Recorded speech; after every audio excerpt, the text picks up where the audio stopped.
Craig here. Got a new alarm in the mail yesterday. This is it right here. Looks very strange. So you have this big black cylindrical thingy in the middle here. You have 4 captive screw terminals up here. 2 of them are labeled SNDR plus and the other 2 are labeled SNDR minus. There's a 5-way dip switch right here. And then there's a blue potentiometer right there.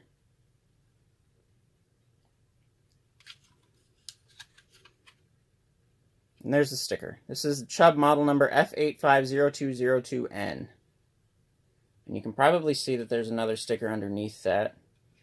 I'll explain what this actually is in a minute. And here's the sides of this device. So this device is a universal bass sounder of the Sonos line. It's a high-efficiency alarm sounder designed to accept a wide range of conventional detectors.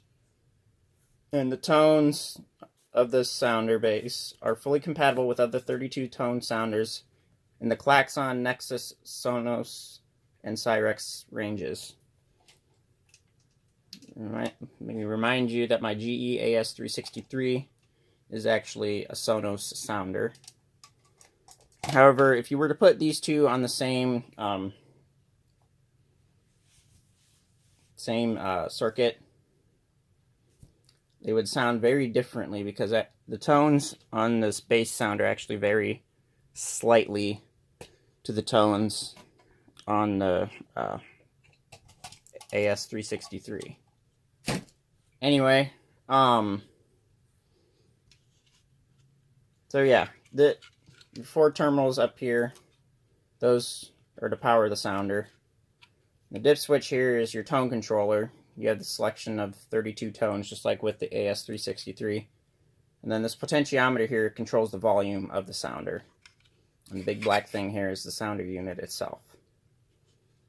So, what you would do with this is you would take like any type of smoke detector, preferably a European one, smoke or heat actually, and you would mount it to this via these 2 little holes here.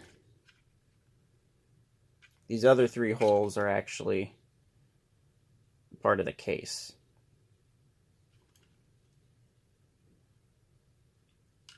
Let me go ahead and get my little i3 out here and I can kind of show you what I mean by that.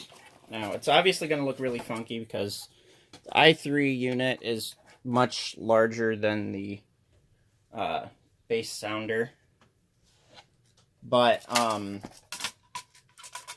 basically what you would need to do is you would need to like line up those holes, those little screw holes that are on the bass sounder with the mounting points on the smoke detector, and you would put your 2 screws in there and then just mount the detector. Now, if you're using a UK smoke detector or heat detector, it would obviously look a lot better than this. This is just simply for demonstration. It'd probably look something maybe a little more like this. I've just taken the base off of the i3 and just kind of mount like that, and it would look much more aesthetically pleasing. But obviously I don't have any EN54-3 smoke detectors, so this is going to have to do. Anyway,